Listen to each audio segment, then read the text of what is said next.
Recently, I was on tour to a state where marijuana is not legal, and I wanted some, and my mom wasn't around. So I sent a text to a buddy of mine. He replied back in 3 minutes, and he goes, "Here's my drug dealer's address. He's expecting you." I was like, wow. Yeah, that feels sudden. I don't know what I thought was gonna happen. Like, he's gonna send me a list of names. I'm gonna Yelp the drug dealers. Like, oh, Slayer has 4 stars. Let's go with that guy, you know? Yeah. But I'm not gonna just drive to a random address in the middle of the night for a little bit of pot. That's ridiculous. So I'm driving to a random address in the middle of the night for just a little bit of pot.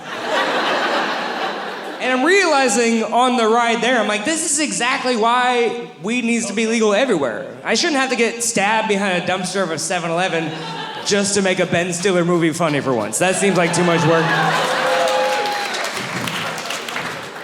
I get to the guy's house, and he opens the door, and he goes, "Oh my God, Andrew Rivers from Dry Bar Comedy? My friends are never gonna believe that you're at my house buying drugs." I was like, you don't have to tell them. If they're not gonna believe you anyway, maybe we can skip a step, you know? He goes, "Come in, man, I'm gonna hook you up." He kept saying that all night. He's like, "I'm hooking you up. You're getting hooked up tonight." And I only bring that up so you know the rest of the story is his fault. So I get in there, he is hooking me up. He's literally pouring marijuana out of a coffee can into a giant Ziploc bag. And I'm like, well, that's more than I asked for, but I deserve it. So I didn't know. But then I thought, like, maybe I'm taking advantage of him because he thinks I'm a big celebrity or whatever. You know, I don't want to ruin his whole imagination. He's gonna call TMZ the next day and be like, "Guess who bought drugs?" And they're like, "Who?" And then he's like, "Oh no." So I was like, why don't I just like give him $20 out of the generosity of my heart? I really thought I was being a nice guy. And so I get $20 out of my pocket, I'm like counting it up, and he goes, "Yeah, man, that'll just be $100. Yeah, this is clearly not my fault. I obviously don't know the drug dealer lingo, okay? When he said he's hooking me up, I thought I was getting free drugs. He meant like a student discount, you know what I mean?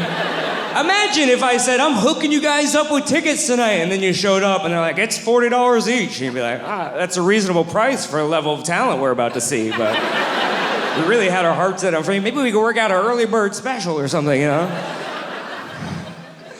So I didn't want to back out of the transaction also, because I didn't know if that was like a faux pas of drug deals. Like, when the bag is sealed, so is the deal, man. You know, I was like... So I just accidentally bought $100 worth of marijuana. And then I left. I gave him 4 stars on Drug Dealer Yelp. I figured, you know, fast service, good hours, but does not accept his competitors' coupons. I get to my hotel, I smoke a joint, and then the next day, I'm driving to the airport because it was my last day in town, which is why I only wanted a little bit of marijuana in the first place. So I'm driving to the airport, and I'm realizing, like, what am I gonna do with $99 of leftover marijuana? I can't just throw it away. I can hear my mom now. There are starving kids in China that would love to have that marijuana, you know, so...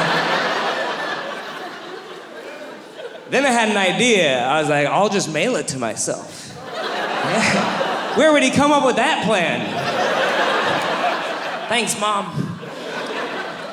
I get to the post office. I hand the guy my package. And then we have a moment. Because we both realized at the exact same time that simply adding a second Ziploc bag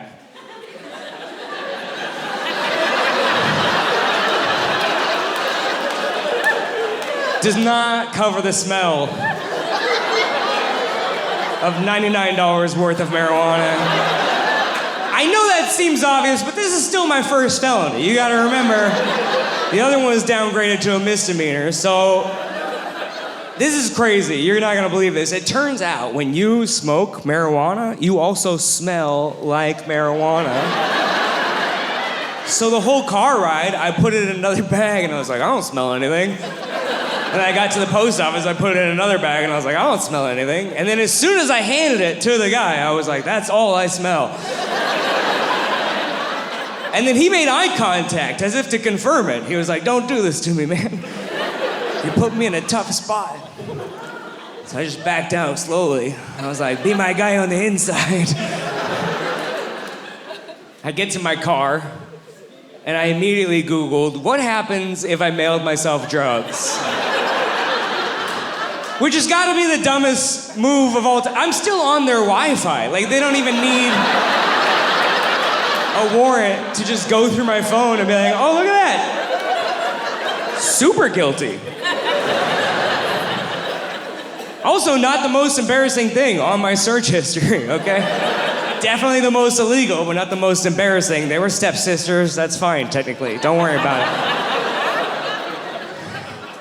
A couple days later, I get home. I do not have a package of drugs, but I do have a love letter from the post office. And it says, hey, we confiscated your package because we suspect that there are drugs in it. Wow, what gave you that impression? And the letter says, hey, we don't have a warrant to open your package, so we're gonna just hang on to it. Unless you wanna come down. We could just open it together, you know? If there's no drugs, you just be on your way. I'm like, I think you guys just hang on to it. I don't know who's trying to send me drugs, but I do not approve of that, all right? I probably shouldn't have used my mom's return address. I just figured, she's already in the system. I'm not going down like that.